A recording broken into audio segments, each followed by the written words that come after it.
Good evening and welcome to the Legion Cantina. In today's episode, we're running through the recent changes and points updates that have been made to Star Wars Legion.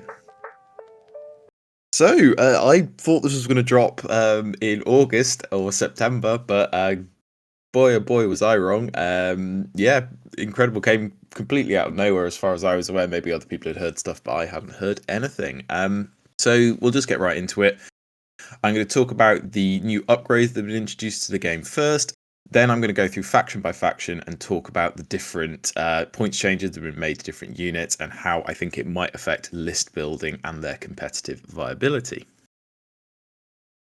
So here we go, straight into the upgrades, and I'll just go through them one by one. I think some of them are significantly more interesting than others, but I like to think all of them will actually have a shot at being usable. So yeah, it'll be interesting to see, how they all sort of fit into the both the competitive and the more casual side of things, because there's also some opportunity for some thematic stuff in here as well, which I really like.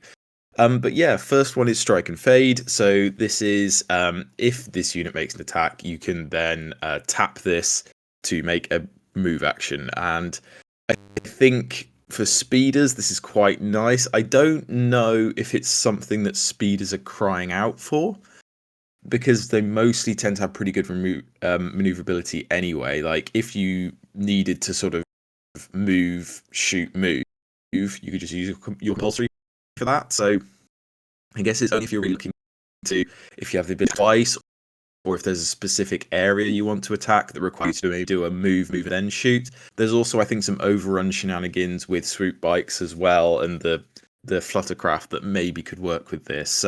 So it's definitely an interesting one, and like giving a unit with very strong maneuverability more maneuverability pretty good. So yeah, be interesting to see how this slots in. Moving down to Imperial March. This one, I think, it feels like it's maybe intended for riots or something, except the riots already have charge. So on that basis, it's just kind of spur, but not forcing you to take a suppression for it. So yeah, it should be noted. I think some people have not read this card properly. It's the second move action, so it's not both move actions. So it slightly reduces the range that you can attack at. So, for instance, on riots, this would be a speed 2 and a speed 3, which is effectively sort of range 2.5, maybe up towards range 3. So it's solid. I think it might, if riots are good, it probably sees play on them. But currently there aren't really, I don't think, any other Empire core units that would really be craving charge. So maybe again, there's some stuff that we don't know about that's going to be coming soon. Strike Team Leader, big fan of this one. We're going to talk about Sabine and Ahsoka later, to no one's surprise. But the fact this is an operative and it's effectively retinue feels like it's just made for Sabine and Clan Ren, and that feels like a really strong combination, because you're guaranteed this turn 1. You should definitely be getting it turn 2 if you're positioning correctly, and ideally you're getting it turn 3. And I think as soon as this gives out 3 aims or 3 dodges, feels really solid. So yeah, big fan of this one, and I'm sure there are some other combinations. I mean, Magna Guard, for instance, as well, right? If you're comboing in Separatists with the newer buff to Sarge Ventress, maybe that's something that could work with them as well. So there is potential with operatives as ever to work with special forces, and actually now I think about it, Gar with Bad Batch and just a random one of those, although they can't take training upgrades, so ignore that one. We'll move down to Dug In. Man, this one looks good. 4 units that want to dig in and just hold an area of the board. This feels crazy. Like, if you're in heavy cover, you're getting red surging saves. Yeah, a lot. And I think it's an interesting one because the change that has been made to cover has been specifically to buff smaller dice pools and to nerf bigger dice pools. But with this change, it feels like you almost need a bigger dice pool shooting into cover to actually guarantee some to get through, and maybe that's the idea.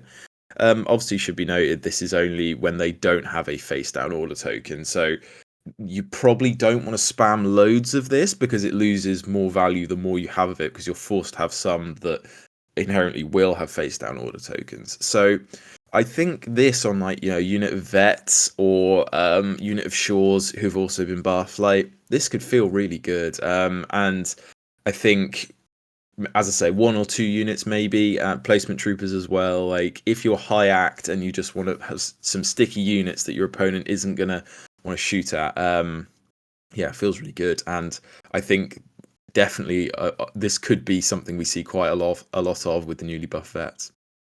Mission objective. So this is basically you get one reroll, so not quite as good as an aim, but if it's an enemy that unit's holding or contesting one or more objective tokens. So yeah, it's in the game that this is objective based as it is. I think this again feels really strong, and there will be some games you can play in terms of maybe opponents will deliberately leave their sort of more valuable units that you do want to attack outside of scoring. But then if they're outside of scoring, that's fine. I don't think this is a huge deal, by the way, like rerolling one attack die.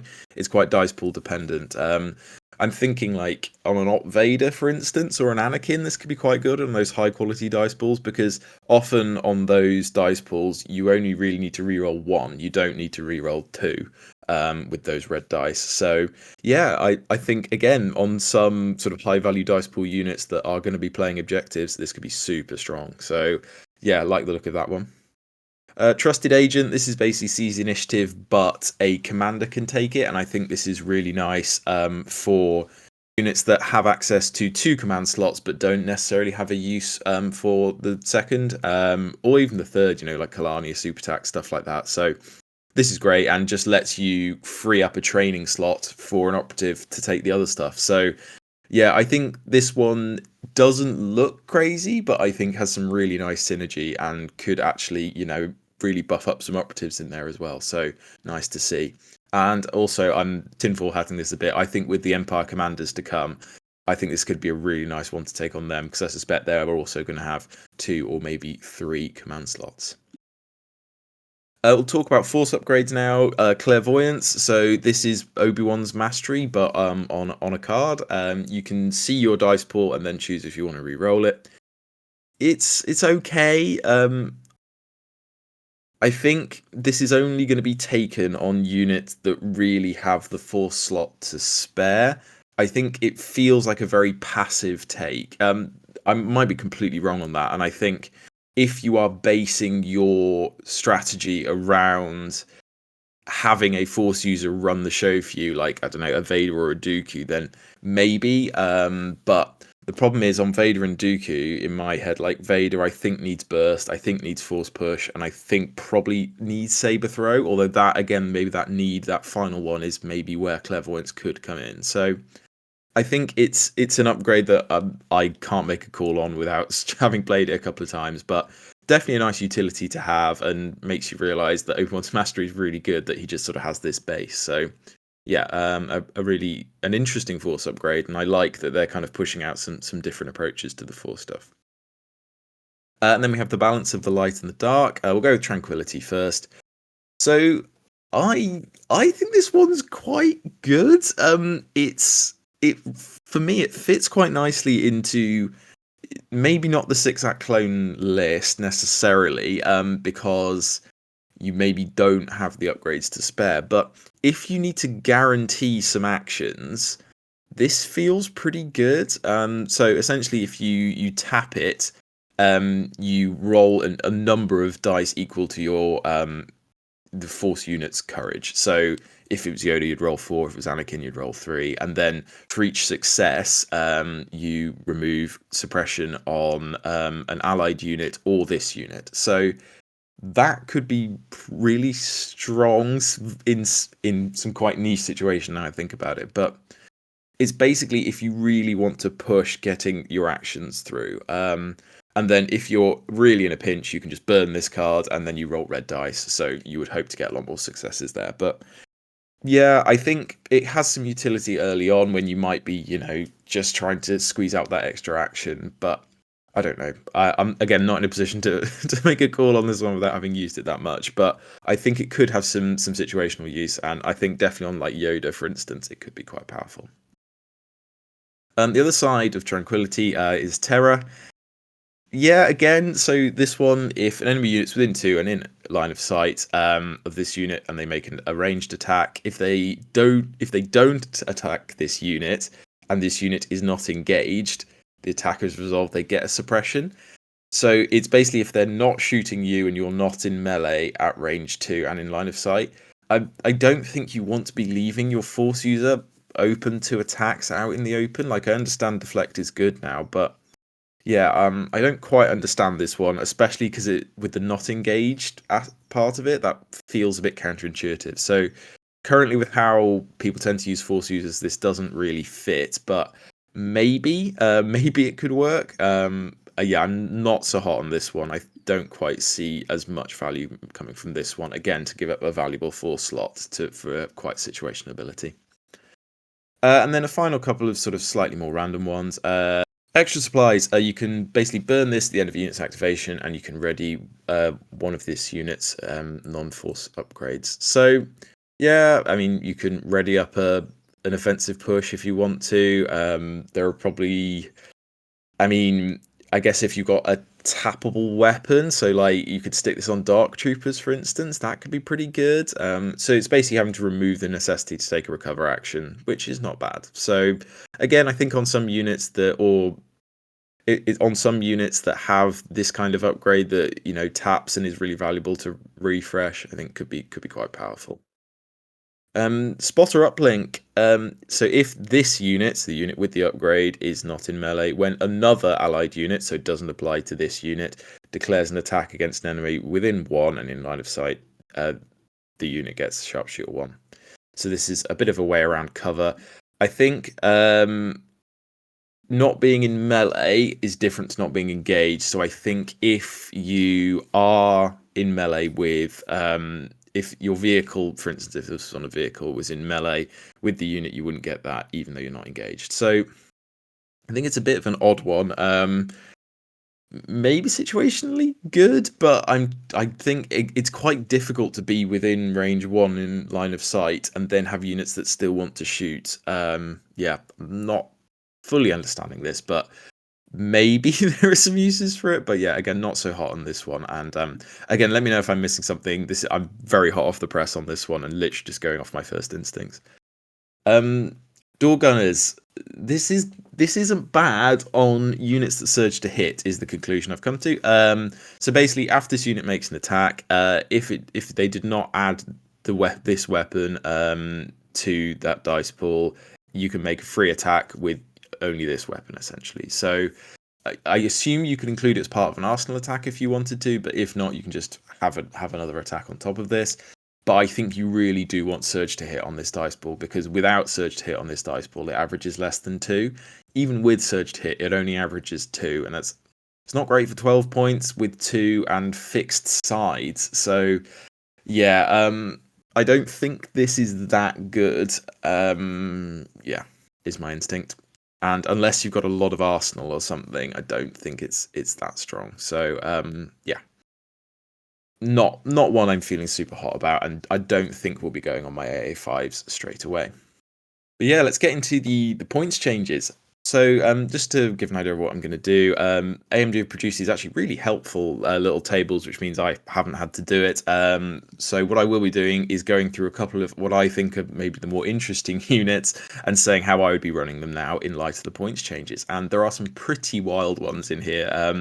Yeah, I think there are definitely some units that got way more of a change than I thought they were going to, and some that got way less. So, but let's get right into it. I'm going to go for Republic first. And yeah, arcs went up a little bit. Arcs are still fine. I think essentially points changes to units that can be taken multiple times are inherently more impactful on an army than on a unit can only be taken once.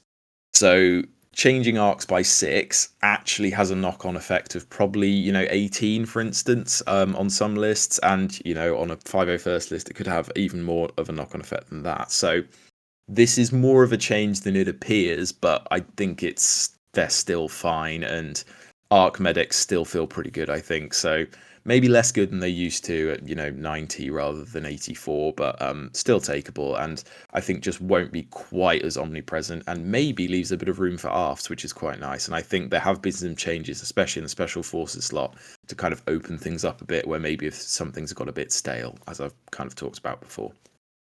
Echo went down a few points. He's getting closer to the generic sniper, and I think it's easy to forget how good reliable one is on clones sometimes. So I think, especially in like a 5.0 first list that maybe doesn't naturally generate as many surges as with some other lists, I think there's an argument to take Echo now, because he is only a... How many points is he over a normal one? He's only 9 points more, and I think you could argue a surge in 5.0 first is maybe worth 4 or 5 points sometimes. So over a couple of turns, he gets his value, and yeah, I think it's a pretty decent take now. And the 2 reds with the crit 1, it's not bad at all, and he also gets the extra health. Like, yeah, I personally would probably take Echo over a base sniper now, if I was going to take a sniper anyway. I think on a basic unit, maybe not, but yeah, it's not bad at all, and I think worth the upgrade now, maybe over the normal sniper. ATRT, no change to the base unit. But the laser cannon goes up by 5 and the rotary comes down by 5. I think, actually, I don't know if there's any video of this saying before, but I have suggested this as a change before, that they just make all the upgrades 15, because I think they're actually fairly similar in value. Yeah, I think the ATRT also should have gone up 5, or 4, actually, as the Rebel one went up, but it's okay. And I think the rotary is now an option. I actually still think the laser cannon is probably still the bet, just because it has impact 3. And I think that's super useful for doing what ATRTs have always been quite good at, which is just plinking off wounds against armor. So we shall see in the fullness of time. I think flamers are still a bit niche, maybe, but yeah. I think people will try the rotary blaster. I'm going to try the rotary blaster, and it'll just be interesting to see whether that 5-point change on both ends has enough of an effect to kind of flip things around a bit. Barks. I thought Barks were already fairly good. So yeah, cheeky change on the Barks. The fact that Bark Ions, I'll talk about this in a second, are down to 80 points. It's not bad at all. Not bad at all. And they really pack a punch. And the RPS unit is now 73, and the twin laser is only 71. Yeah, it's pretty good. And taking a unit that I thought was already pretty okay and making it effectively 10 points cheaper, because I was nearly always taking upgrades on my Barks. Yeah, feels good. And hopefully it will maybe spice up the Republic support slot a bit, because it was kind of, I think, a balance of clone commandos and ATRTs normally, and then maybe a Bark sprinkled in. But Barks are really good, and it's a unit with speeder is really good at scoring objectives as well, because you can just triple move if you need to, and you can cover so much ground. So yeah, I think sprinkling a Bark in is no bad thing. Cody goes down 10. I think this is absolutely fine. I think he was overcosted at 105, and I think at 95 he feels a lot better. And yeah, it maybe even balances, the changes to the arcs, for instance, and stuff like that. Like, I think I quite like with some of the changes they've made, where some things have got cheaper, some things have got more expensive, and actually the net is probably the same, but each unit itself feels maybe more balanced. So yeah, it's pretty good, and I think doesn't fundamentally change what Cody is doing, but just inherently makes him easier to take, and that's always going to be a good thing. The LAT goes down 10 as well. Yeah, I mean, maybe if you're running Cody Lat, you're now overjoyed because you've suddenly got 23 points. But yeah, the Lat isn't super competitive, but I think is overlooked. And I think in the same way that people are overlooking the ISP, I'm not saying the Lat is going to burst onto the competitive scene as a result of a 10-point change, but something getting 10% cheaper is always going to make it more competitive. And while you aren't stacking the Lats, I don't think you're ever taking 2. I think it does just make it a bit more attractive, and maybe opens up that conversation a bit versus the ISP for which one you want to be taking. Padme goes down 8. She's still rubbish, but she's now reaching the point where she's so cheap that she maybe almost becomes like an activation filler, which sounds ridiculous, but the problem is Padme's 3-pip, which in some ways makes her better. Secret mission for 1 point, whatever. Yeah, you don't want to run her 3-pip, so then you're just limited to inspire and bolster stuff. I still don't think she's competitive. I the problem is I think if she gets any cheaper, she does essentially, as I said, become activation filler, and that's probably not what you want. But yeah, I appreciate them trying, but I don't think this will make Padme competitive. Well, actually, it won't make Padme competitive. I'm going to go on a limb and say it won't make Padme competitive. But the big change, Yoda. Yeah, he wasn't good at 170. 150 is cheap. They've really gone all out on some quite powerful units, and he's cheaper than Obi-Wan, which I think is a bold call. Or is he the same cost as Obi-Wan? Same cost as Obi-Wan, I take that back. And yeah, I think Yoda feels more sort of versatile and like he has maybe more options than Obi-Wan. So yeah, I don't know. I've played a couple of Yoda lists, and Yoda didn't feel like a huge handicap. Like he doesn't deal enough damage, but at this 150 point, that guidance is still not bad at all. And while you can't get the steady off it anymore, like having it to move units around and things like that is always decent. So I think Yoda will get a bit of a look, and I don't know. I think Anakin's kind of been out there as the premier option, but now that Yoda and Obi-Wan, I mean Obi-Wan hasn't changed, but they're 20 points cheaper, and that's not nothing. That basically means them with full kit is going to be around the same cost as Anakin, and yeah, I don't know. It's cheap enough that maybe you don't have to make them the linchpin of your army and throw everything at them. So I think it's basically a debate of whether or not you need force push, right? Because that fundamentally changes how expensive a force user is going to be. So yeah, I think because you didn't always need force push on Obi-Wan, for instance. You don't need force push on Obi-Wan. I don't even know why it's a question. Maybe you don't need force push on Yoda. So then you can probably get Yoda for about 175. Whereas Anakin, most people do seem to be taking force push, and that makes his cost, he's probably up to 220, 230. So Yoda being 50 points cheaper than Anakin full kit, not bad. So yeah, I'd like to see. Hopefully Yoda gets a look, and always nice to see those command cards sort of spinning through as well. So we'll see. But how would I run Yoda? I would take Burst of Speed because you need the Burst of Speed on Yoda, I think. Force Barrier, I think Force Barrier is a great take on Yoda with his Master of the Force too. And I've chucked in Tranquility just because you might want to, be maximizing your action economy. And on a unit with Courage 4, generally, if you're tapping this ability, you're probably getting off 2, unless you're a little bit unlucky. Well, actually, you get slightly lucky to get 2, but lifting off 2 suppression for free, like it's kind of like Inspire 2, and you can always burn it if things are really desperate, and then it's probably like Inspire 3. So it's not a bad ability, and if you're trying to maximize your action economy, I think it could be pretty solid. So yeah, it's a little bit, it's not really one that you need to take, but I thought I'd just throw it in there as kind of a fun ability for Yoda to have. And then improv, because I'm a sucker for improv.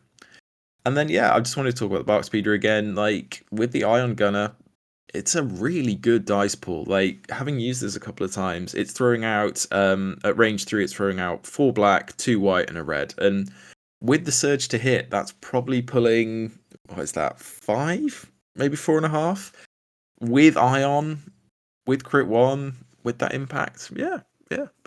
It's not bad, and I guess it depends how you want to run your Barks, but 80 points for this. It's I feel like it is competitive with the ATRT, and even though I'd like to see the ATRT go up a little bit, so actually they were the same cost. Yeah, not mad. So yeah, good for Republic, I think. Arcs, yeah, it makes sense for them to go up, and the ATRT just balancing out the laser cannon and the rotary. So I think Republic did fairly well out of this, and I think it will be interesting. I put a poll up. It'll be interesting to see in terms of which units have done which factions have done the best, because no faction really got screwed over, but everybody's basically taken a step forward. So even though you might have got some cool things, unless your things were as cool as the other stuff, you've actually kind of gone backwards. And I think that is noticeable for some factions who maybe just didn't get the same level of stuff as some other ones. Let's talk about Empire. So deaths went down 6.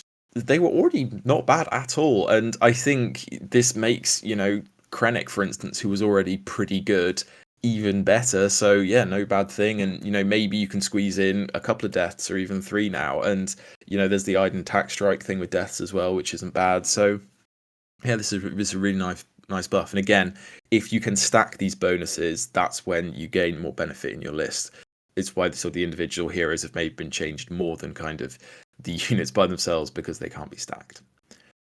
Shore troopers, they were okay before, and on a squad with the T21, they've gone down 10 points. So before they would have been 84, now they are only 74, and that's not bad. That's not a million miles away from Riot, who anyway, the Shore Trooper squad went down as well. I think they massively overcosted these, so you're probably still not doing this. Personally, although they do have prepared position, and this unit with prepared position and dug in, that is going to take a lot of shifting. So if you want like a guaranteed back rank scoring unit for what is that, 120 something points, not terrible. So yeah, I think the big squads have more of a shot, but I still don't think they're going to be like the default, because I think activation count is still maybe better than having just all your resources in one squad. Riots, they should have been released like this. Yeah, I don't know. Anyway, yeah. So the base squad goes down by 6, and the KXs go down by 12. So you've got an 18-point discount, and they've gone from 80 down to 62. Conveniently, exactly the same cost as fleets with a scattergun. And I ran the maths on this, and essentially they actually deal the same amount of damage to each other when they're in melee.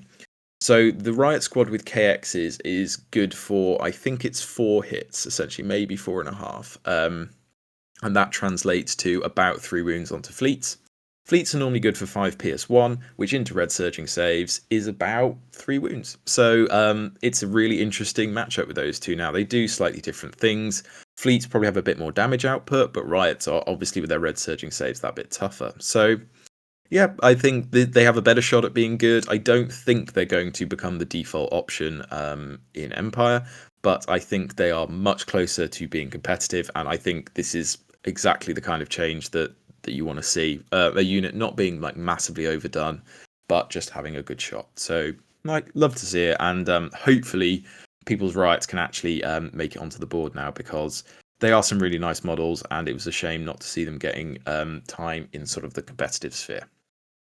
Stormtrooper squad went down by 6. This isn't super impactful. I don't see a huge motivation to take the Stormtrooper squad. I think, to be honest, Storms are maybe being like pushed out a bit by these changes, because I think personally I preferred Snows over Storms anyway, and then now with the other two getting buffed as well, yeah, it's a bit tricky for Storms at the moment, so might see a bit less of them on the board.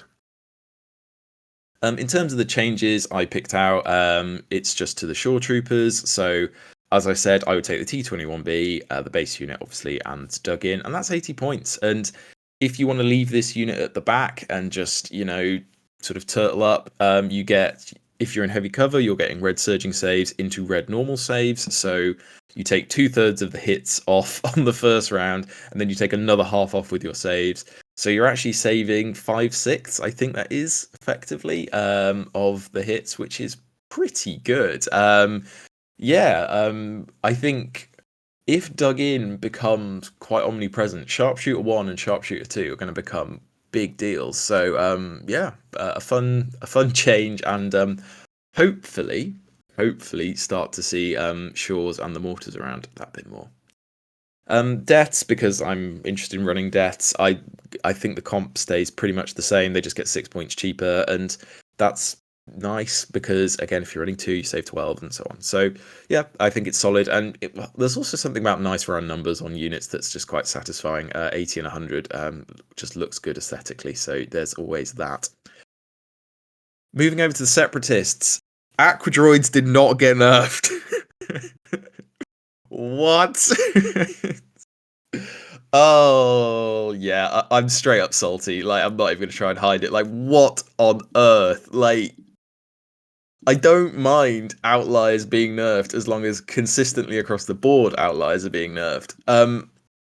I'm baffled as to how Aquas didn't get hit. I mean, the really cynical explanation, which I'm going to throw out there because, as I said, I'm a little bit salty about this, is that they want to keep selling the Aquadroid models for quite a high price. Make of that what you will.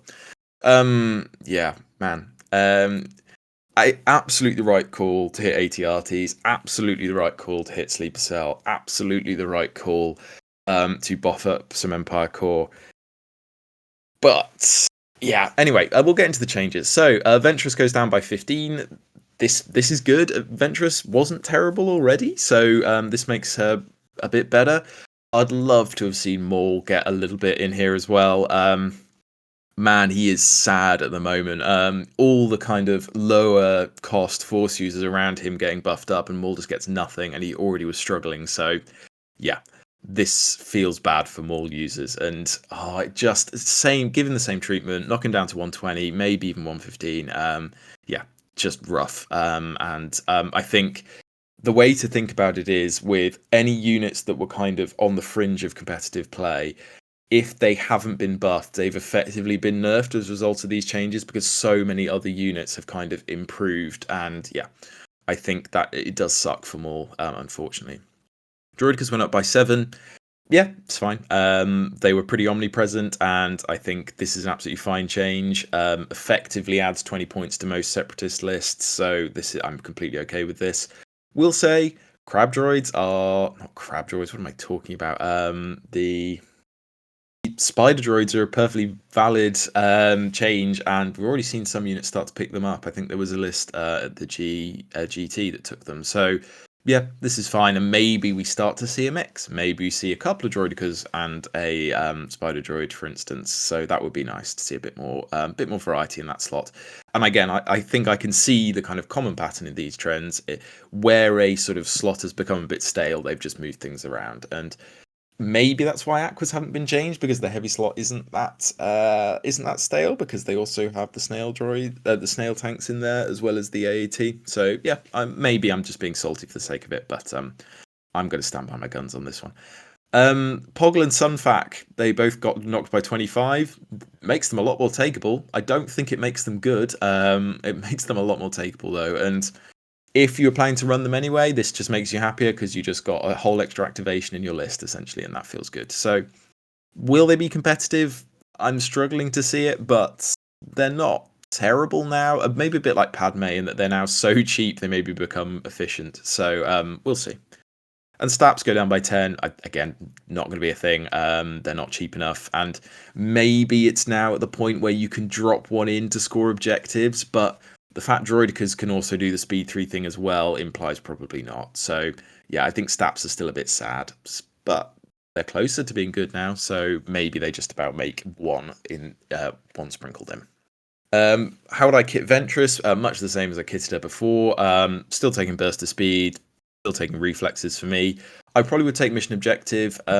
This one's a little bit less clear cut, because you're only rerolling 1 black, so maybe not, but I just wanted to include some new stuff in there as well, and thought mission objective looked fun. And offensive push, because she gets a recover, and so her recover on reflexes and offensive push is always really nice. So this is how I'd run her. You can also take into the fray, because she doesn't surge either way, and that's pretty nice. Sunfac, much the same. I think I'm not saying mission objective is going to become a default, but I think if you don't know what to take, just getting one reroll on sort of fairly good dice pool. So I'm thinking here about his Force Pike.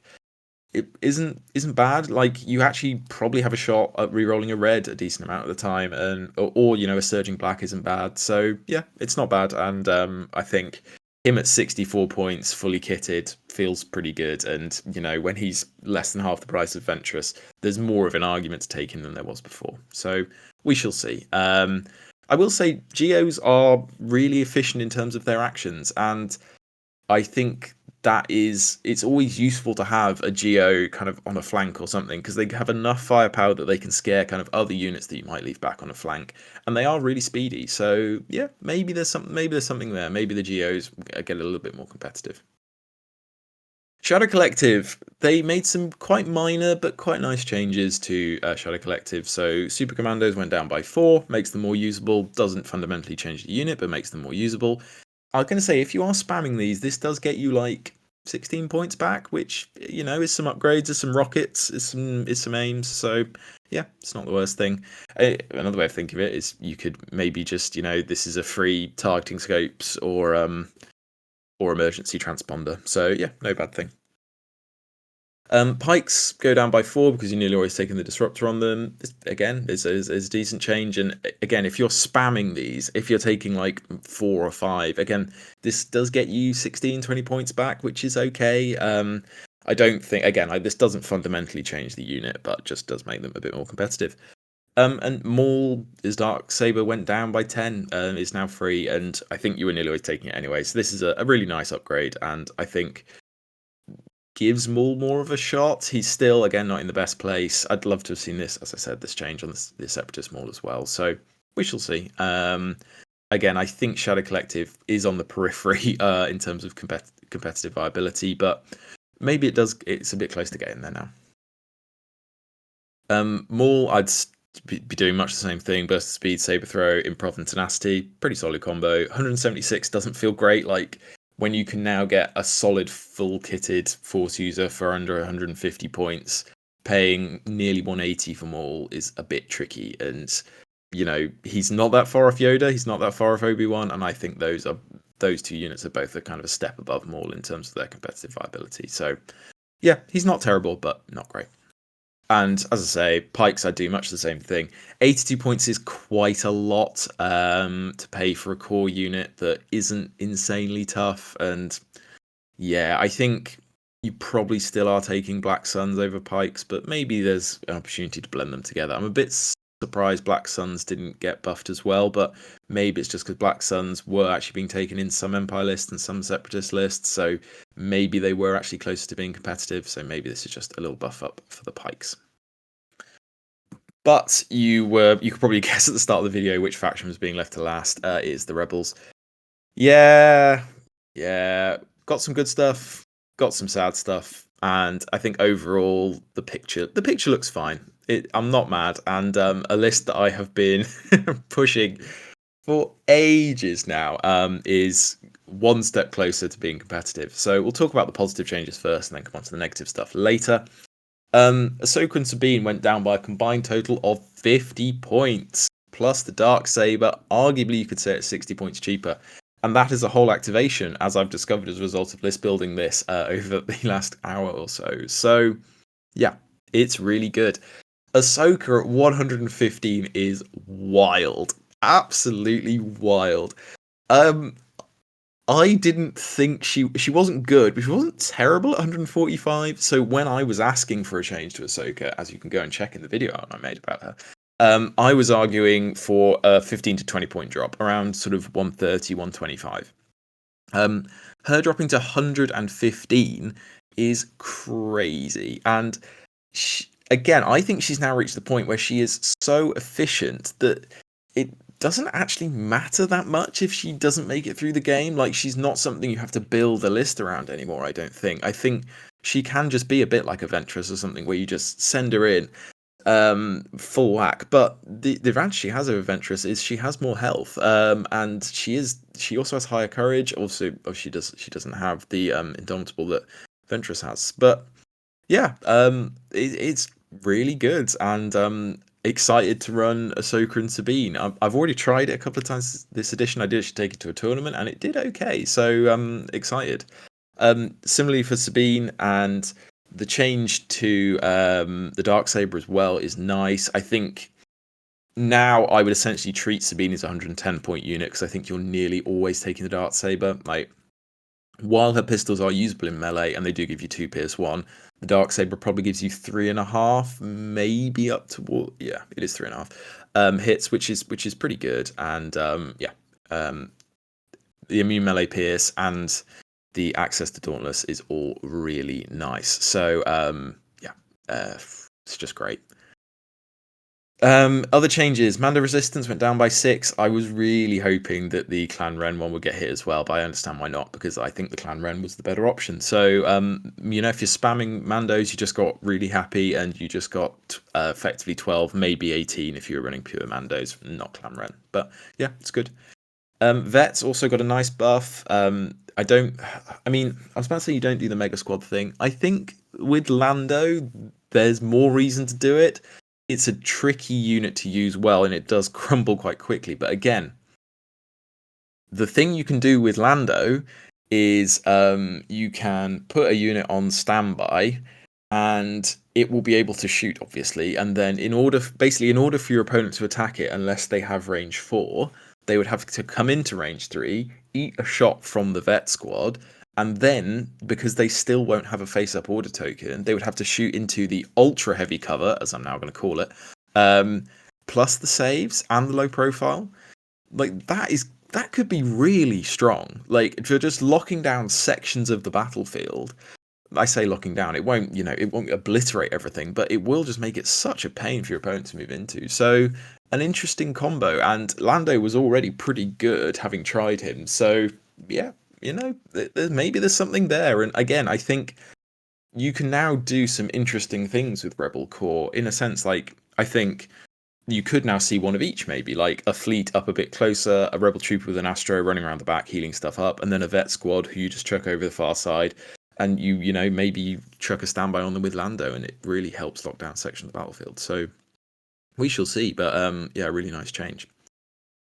But there were also some nerfs, and the nerfs were absolutely correct. As I've already hinted earlier in the video, you may have subtly spotted it. I'm slightly frustrated they haven't been applied kind of universally across the board. But the ATRT got nerfed. It was too efficient, and if this change had been made to the Republic one as well, that would have been really sensible for me. But I understand why this one was nerfed, and yeah, I think you probably still take 1, maybe 2, and you probably still take the laser cannon, which feels absurd to say, but I will be trying the rotary blaster to see if it's valuable. The lack of keywords, I think, is probably going to crush it, but you average 2 crits and a hit with the rotary. Well, that's not true. Well, yeah, you average a crit and 2 hits maybe with the rotary blaster. But yeah, not bad. Sleeper Cell, the Astro was an auto take, and Sleeper Cell were also probably an auto take. So it's gone from 75 to 87, which, again, if you're taking 1 unit, it's not that big a deal. If you're taking 2, it feels bad, and I don't think you can take 3 anymore, because I don't think spending over 250 points on the Sleeper Cell is the way to go. So, yeah. I will still be taking 1, and I will still probably be taking the Astromech, just because the Astromech is an extra body, and as soon as it gives you, I think, probably 2 dodges in that extra body, it's value, and it's very easy to get 2 dodges in the extra body, so, yeah. Still a perfectly valid unit, but just less oppressive than it used to be. Yeah. Oh, didn't hit backwards, man. Anyway, let's talk about Sabine and Ahsoka. They're so cheap now. They are so cheap. So I am taking Sabine and Clan Ren. I'm taking Strike Team Leader. It feels rough to give up close and personal, but I think with the Darksaber, you no longer feel so bad about being in melee. So I think the way you maybe use them now is you have Sabine and Ahsoka, this is how I'm imagining it, maybe on turn 2, you play the 2-pip, you do the double shot with Sabine, and then you do the speed 2 move. Maybe you now do the speed 2 move into melee, because you're immune melee pierce, and you hit harder. So maybe that's somewhere you feel less bad about being, and especially if you're playing the objective anyway, and you can hide, in a unit that isn't meant to be in melee, I think it could be pretty good. So we shall see. I'm taking the combat shield just because I think if it saves Sabine like 2 health, I mean, basically where you'd want to use this is if you're being shot by something with pierce, essentially, and that could be really valuable. So yeah, and I'm still taking prepared supplies. I think, yeah, just a big fan of prepared supplies on Sabine, because you can't always guarantee getting a dodge on her. She's good at generating dodges for other people, but maybe not for herself. And then, as I've already talked about with the Darksaber, 5 points. You'd pay 5 points to give Dauntless to Sabine, never mind the immune melee pierce, and never mind the extra damage in melee. So yeah, this is fantastic. And yeah, less than 130 points. I think she's now a legitimate competitor for Din. The only slight sticking point is that Courage 2, but it's slightly negated by that Dauntless. So yeah, I think Sabine's right up there. But Ahsoka, yikes! Fully kitted, she's 3 points cheaper than she used to be with no kit. That is how big this change is for Ahsoka. Yeah, I'm taking burst of speed, taking force reflexes. As you can see, I'm a bit of a sucker for mission objective, but basically with Ahsoka, most of the time with mission objective, your best dice you're going to miss with is probably going to be a surging to crit black, and that's pretty good to reroll 1 dice on. And again, if you do it twice, it's absolutely worth it. And yeah, I'm taking offensive push because I like the combo with the recover. But yeah, Ahsoka 142 full kit. Never thought we'd see the day. And yeah, this combination now comes in at 270 points rather than almost 350. So yeah, feels good. In terms of the winners and the losers, thanks to everybody who voted in the poll. I'm going to put a little bit of my own bias in here as well, just to, mix things up a little bit. But I think it's pretty clear the biggest winners are Empire, and that shouldn't be a surprise to anyone. I'm going to say coming in second for me as the biggest winners, I will say Shadow Collective. I think they got some nice buffs, and I think them and Separatists are pretty comparable in terms of, I think, the stuff that they got. Yeah, they both just got some fairly nice buffs in there. It's a little bit tricky here because essentially when kind of working out the winners and the losers, it's also important to think about how competitively valid the units were before and are going to be now. And I think while the Separatists did get some really nice changes, I think actually to the competitive way you're running Separatists, I don't know how much impact it's going to have. So I am actually going to put them at the lower end, but that doesn't mean I think they got the worst changes. I just don't think they're the changes that are most applicable to the competitive meta. And then I think Republic and Rebels are kind of are pretty much alongside each other. They both got a couple of buffs and a nerf or two. And I think Rebels have lost out, in my opinion, more than Republic just because Sleeper Cell and the ATRTs were hit. And I think it does change how you're going to build your lists. But Rebels also got the bigger wins. So I think don't view this necessarily as me saying like Rebels have been absolutely kicked because they haven't. But they are just maybe didn't get quite as much stuff as the other factions. But actually, in terms of how I would like to see the buffs, I think this is probably how it should look. Like, I think Empire should have got the most, and then Shadow Collective, and then Republic, and then Rebels, and then Separatists. Like, I think this is probably how it should have gone. So, overall, AMG, I think they did a pretty good job. The only one I will continue to harp on about is the fact that Aquadroids didn't get hit, but maybe once they've sold a few more Aquadroids, we'll finally see a little bit more of a balance change come in, but we shall see. But anyway, thank you so much for listening, and let me know what you think of the changes in the comments below. As I say, this is coming super hot off the press. Haven't had much time to think about these. I have built a couple of lists, and there will be no surprise as to what's in those lists. But yeah, yeah, let me know what you think, and if I am way off the mark, and if there's stuff I've missed, let me know in the comments below. I'm not claiming to be the kind of all knowing presence on this one, but yeah. But yeah, thank you for watching, and like, subscribe, etc. And I'll see you for the next one.